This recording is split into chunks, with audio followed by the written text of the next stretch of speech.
পুরুষ মানুষ যে সবসময় বৈষম্যের শিকার হয় সেটা আজকে আবার প্রমাণ হয়ে গেল। মানে সেটা হচ্ছে ব্যাপারটা যে আনিসুল ইসলাম ববি আর ইরশাদ জাহিন আহমেদ দুইজনই সোশ্যাল কন্টেন্ট ক্রিয়েটর বা যাই হোক, হ্যাঁ। তো এরা দুজনই পরক্রিয়া করছে। এখন পরক্রিয়া করার পর মানে আনিসুল ইসলাম ববির হচ্ছে বউ আছে, বাচ্চা আছে, এটা স্বাভাবিক। বউ বাচ্চা আছে, পরক্রিয়া করলে সবাই বলবে। দোষ যেহেতু করছে বলবে না? অবশ্যই বলবে। কিন্তু মানে সবারই একটা আসলে পোস্ট করে আর যাই করে সবখানে একটাই কমেন্ট, সেটা হচ্ছে যে ঘরে বিরিয়ানি রেখা বাইরে গেছে পান্তা ভাত খাইতে।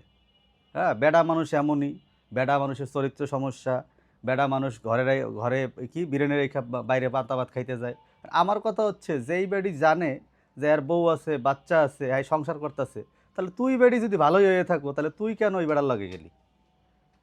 দোষ তো বেটার একলার না। হাততালি দিলে তো আর একভাবে এক হাত দিয়ে দেওয়া যায় না, দিলে তো দুই হাত দিয়ে দিতে হবে। গ্রিন সিগন্যাল না হলে ববি হাজার দিছে, তুই তো জানোস মাইয়া যে ওর বউ আছে, বাচ্চা আছে, তাহলে তুই কেন অ্যাকসেপ্ট করলি? আবার ধরলাম যে না, তুই মাইয়া জানো যে ওর বউ আছে, বাচ্চা আছে, তাহলে কেন তুই আর গ্রিন সিগন্যাল দিলি? সিগন্যাল তো যেই হোক নাই হোক দিছে কোনোভাবে, কোনো না কোনো কারণে। হ্যাঁ, একভাবে তার হয় নাই। ঘুরতে গেছো, ডেটে গেছো, যেখানে ইচ্ছে সেখানেই গেছো, দোষ তো আর ওই পোলার একলার না। তাইলে এখন কেন ওই পোলা খালি একলাই দোষের ভাগিদার হবে? মানে বেড়া মানুষ হচ্ছে কি চরিত্রহীন, বেড়া মানুষ এইটা, বেড়া মানুষ ওইটা। তা বেড়ি মানুষ যেটা করছে এটা কেন কও না? দোষ তো দুইজনেই করছে, তাহলে দোষ দুইজনের দেওয়া উচিত না? তাহলে একবার খালি বেড়া মানুষের উপরে কেন চাপাই দাও ভাই? মানে একটা বৈষম্য সৃষ্টি করে নিয়েছে বেড়া মানুষের লাগে। মানে বেড়ি মানুষ যতই যাই করুক সাত খুন মাপ, আর বেড়া মানুষ কিছু করলেই সব দোষ তার। দোষ তো দুইজনেই করছে, তাহলে দুইজনের দোষ নাম কেন হয় না?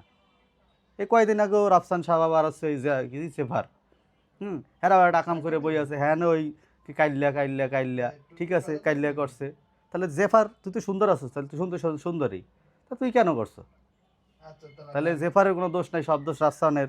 ঠিক আছে, ওরা প্রক্রিয়া করছে, অবশ্যই দুইজনের দোষ। তা দুইজনের দোষ না দিয়ে আমরা একজনের দোষ কিছু জন্য দিই? মানে সব দোষ নন্দ ঘোষ, মানে কিছু করলেই সব বেটা মানুষের দোষ।